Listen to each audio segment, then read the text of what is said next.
Greetings. It's been a long time. I should have left you. This is Dr. Jason Johnson. Welcome to Three Things with Dr. Jason Johnson. If this is your first time, please join. Welcome. Please like, subscribe, and share because I know you're going to want to stay.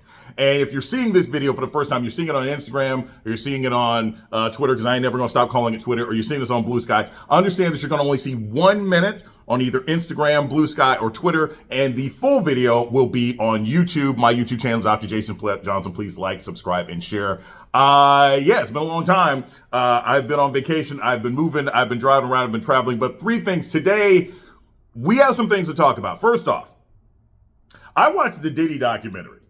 I know a lot of people were more on Stranger Things over the holiday. I watched the Diddy documentary. We've got to talk about what happened in the Diddy documentary and what that means for society as a whole, why you should watch it, what matters, the difference, law, legal, race, crime, the whole bit. Number two, we're talking about the Netflix purchase of Warner Brothers. As of right now, it seems like that's going through. That has a huge impact on you, the consumer, the law aspect, the legal aspect, the Trumpian aspect. And number three, Jasmine Crockett has announced that she is running for Senate. And that's huge, and that matters to every single person watching, especially given what we've seen happen in Texas. So, starting off, number one, the Diddy doc.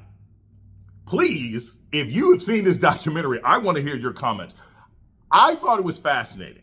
There's three sort of major takeaways that I took from it. First off, I'm a Gen Xer, right? So a lot of what happened in the Diddy documentary, I grew up with. I was watching this on television. I, like everybody else, I was a kid watching him on Making the Band, telling people to walk 3.5 miles to get cheesecake. I remember, because I have relatives up in New York and New Jersey, I remember the Stampede incident at the beginning of his career. So there was a lot of things in this documentary that I sort of have memories of or was sort of in the middle of in a pop culture standpoint.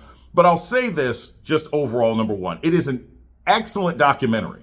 And if anybody out there was thinking, oh man, I don't know if I want to do this, I don't know if I want to watch it because 50 Cent is a troll, I'm going to get to the 50 part at the end. But this is 50 Cent in the same way that Power on Stars is 50 Cent. 50 puts his name on it and his money behind it, and then he lets people work, right? Unlike Diddy, he ain't all up in the videos, all up in the show. You don't even see 50 Cent in any shape, way, or form in any of the 4 episodes of the Diddy documentary. You don't see anything at all. It is a well-made documentary about an extremely problematic person who has been doing bad things in broad daylight for over 35 years, and we just seem to go along with it for various reasons, right? I mean, he basically engaged in a lot of different behavior that was criminal, that was problematic, that we watched, but we just laughed at it. We didn't think it was an issue. So that's the first thing. It's actually a really, really good documentary. It's worth watching. It's entertaining. It's interesting. It's engaging. I mean, there were things in this documentary. It's hard to come up with a documentary that happens 30 years after the fact and find new things, right? There's video in this documentary from Biggie's shooting in like 96 that no one's seen before. You know, you had to have like a camcorder or something, right, to do that. Like, it's not like today with phones. So that's the first thing. Very well made, worth paying attention to. The second big takeaway that I got from it is that Sean Combs, Diddy, Puff Daddy, whatever, he has been problematic for a very long time. I don't know this, but if you watch the documentary, it's not hard to come away with the impression that he may have been taken advantage of as a child. And if you think of stories, if you think of like Richard Pryor growing up in a brothel, and you hear all these stories about Diddy's mother and kind of partying and people going in and out of the house, it makes you think he might have been victimized. Because that's the only way you can explain why he seemed to be so diabolical from such an early age. I mean, you have someone in the documentary talk about him allegedly sexually assaulting someone, drugging them, sexually assaulting them, and then video recording it, and then showing that video at parties in like 91, 92. And at that point, he would have been in his early 20s. That is diabolically evil behavior.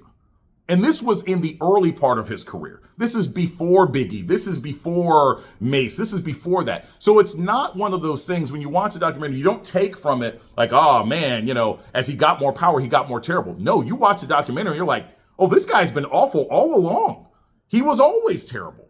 And it may have come from abuse. It may have come from power. It may have come from, as Blakely Thornton, who I like watching on Instagram, Blakely Thornton's definitely somebody to follow.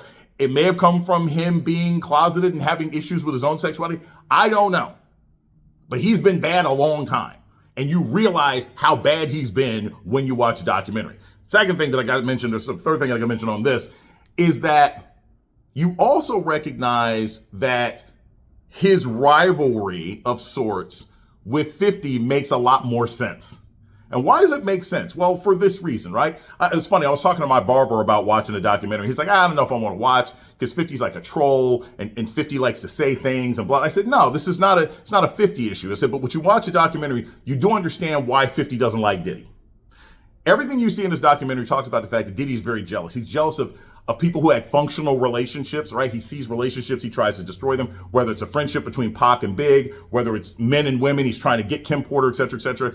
He's jealous of people who are more talented than him. You know, Diddy could produce, but he wasn't like a great musician or an artist or whatever. He ran by envy, he ran by jealousy, and then he tried to destroy the things that he couldn't have. But he also had a tremendous amount of power. And if you think about it, after Biggie was killed, Diddy reached a level of mainstream support and power and influence, the likes of which I don't know that there's any other black person except maybe Bill Cosby, ironically, ever got to. He was on stage with Sting singing about Biggie being dead. There was a run from the late 90s until the mid 2000s where basically every other program on MTV was about him. It was Diddy Runs the City, right? When he had a whole documentary on MTV about him running the New York Marathon. There was Vote or Die. I remember Vote or Die. I mean, this guy was actively working with like the Kerry campaign to get people out to vote. He had Making the Band. He was more known for Sean John. And this is for those of you who may not remember this. Sean John was not just a vanity project like maybe Darion or something else like that. You could get Sean John suits in like Nordstrom's. You could get Sean John suits in Men's Warehouse. Like they were a general thing. He was more known for liquor and fashion, and music seemed like a hobby. And I can imagine someone like 50 Cent looking at Diddy, knowing the things that he has done, knowing the women he's abused and the people that he's beaten and the hostility he's engaged in, and 50 basically saying, well, wait a minute. Diddy is all the things you all think I am, right? We don't hear that stuff about 50 Cent. And I can imagine someone like him, for all of his fame and success, being very envious of someone like Diddy, who was able to get to basically every single room of power possible while being a horrible person. And yet 50 is still seen as, oh, he's that grimy rapper who made a lot of money with kind of a show on Stars, right? And I can see that envy sort of driving, but it's a great documentary. I absolutely advise anybody, if you have the opportunity, take a look. It's an interesting trip down sort of nostalgia lane. Number two, the merger or potential merger, the acquisition, Netflix buying Warner Bros. I'm going to be really quick about this because I think the consequences could be earth-shattering. By and large, any common sense person who cares about the economy, who cares about economics in general, who cares about consumers, you don't like mergers. You don't like monopolistic power. You don't like the idea that if Netflix were to buy Warner Brothers, that Netflix basically doesn't just corner a global amount of the market, but they corner like everything from Superman and Batman to Stranger Things to, I mean, the amount of cultural IP that would be under one corporation is insane. Essentially, every recognizable character from your life and your childhood would either be owned by Netflix or owned by Disney. And remember, Netflix, and you'll talk to anybody at Netflix and they'll tell you this, Netflix is a tech company that happens to make movies and television shows. They're not a movie studio. And that is that's not even an insult. Philosophically, they operate as a tech company. They're not interested in movies in and of themselves, right? So the first thing that you're going to see if this acquisition goes through, and Netflix has already said so, they're not interested in movie theaters. They're not interested in collective experiences. They're not interested in everybody getting together and seeing something. They're going to shorten the amount of time that movies are in theaters because they want you sitting at home with a machine around your head, staring as an individual and driving up their numbers and giving them more data. So it ends up limiting the consumer from the very beginning. The second thing about it, which actually I think is super duper problematic also, is that they're going to use all this content to run AI programs to push more writers, more actors, more producers, more costume designers out of work. The other part, and this isn't a small thing, but I think it's something that people overlook a lot, is that at the end of the day, we benefit as consumers with greater diversity. I know that's a buzzword under the current regime, but the more companies producing content and the more companies producing products, the better it is for us. We're better off if there's a Nickelodeon that's independent and a BET that's independent and a Netflix that's independent and a Warner Brothers that's independent and all of the and Disney. It's better when you have Touchstone and Lionsgate and all these different kinds of companies because you're going to get more ideas. You don't get as many ideas when everything is owned by one big company. And the last part is this, which is not great. If this deal goes through for all these sorts of billions of dollars, right? You now have Paramount saying, hey, we're going to do a hostile takeover, et cetera, et cetera. Now, I get it. Look, I used to be in the category of, hey, I'd rather Netflix buy Warner Brothers than Paramount because Paramount is run by the Ellisons, who are these hard right people who are friends with Trump. And now they're going to do this sort of succession level hostile takeover where they're bringing in Jared Kushner. None of this is good, because if Netflix is successful in having this deal solidified and approved by the government, it's probably going to be because they've offered some sort of deal under the table. You saw Amazon, in order to appeal Trump. Remember, they gave a $40 million contract to Melania for a documentary as soon as Trump got back into office. Netflix probably had to do something similar to that in order to make this deal go through. And if for some reason the deal were blocked by the federal government and Trump saying he wants to be involved and he shouldn't be one way or another, you're going to have another problem because Ellison and his people are right-wingers, not just conservatives, but right-wingers, comfortable with fascism, comfortable with these sort of neo-Nazi white supremacist sorts of things. And they would take the company in another direction that is equally problematic. I don't do the better billionaire argument, right? I think all these billionaires are problematic in what they're trying to do. But at the end of the day, if for some reason this deal doesn't go through, it'd be because the government got involved and now we basically just have locked in corruption one way or another.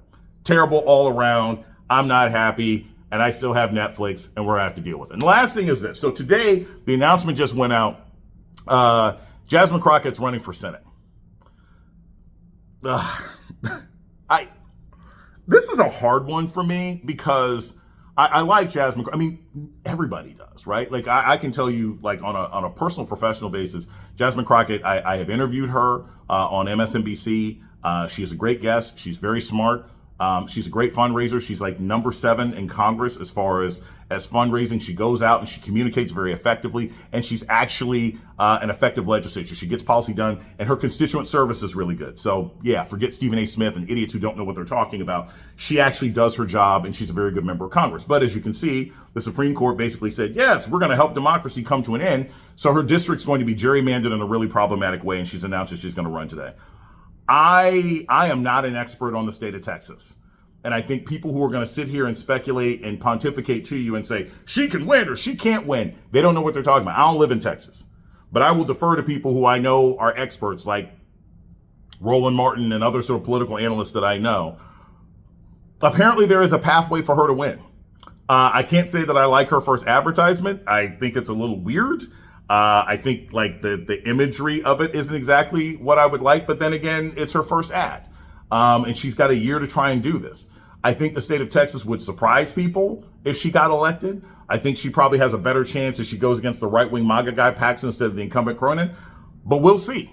But as a general rule, if you have a black woman running for Senate statewide in the state of Texas, that's probably good for everybody else running because it's certainly going to bring out a lot of enthusiasm. So best of luck to her. Hopefully we will see a primary where she's successful. I have my doubts about Texas, but I'm willing to listen to the experts out there. So those are my 3 things. Number 1, watch the Diddy doc. You will see a lot about how criminality over an extended period of time can always be accepted as long as the victims are primarily black and brown people. I think the only way that Diddy got away with everything he did is because most of his victims were black and brown people in the industry, and the law and reporters and journalists and the police in New York City didn't care, right? They didn't care about a bunch of black college kids getting stomped. Number 2, the Netflix purchase of Warner Brothers is bad. It's bad politics, it's bad economics, and it's bad for our information and our content consuming society. But unfortunately, that is where we are right now until we get an administration that's willing to break these things up. We're going to have to wait for another 30 or 40 years until we get our new FDR. And then lastly, Jasmine Crockett, one of the most popular and dynamic members of the House, is running for the Senate.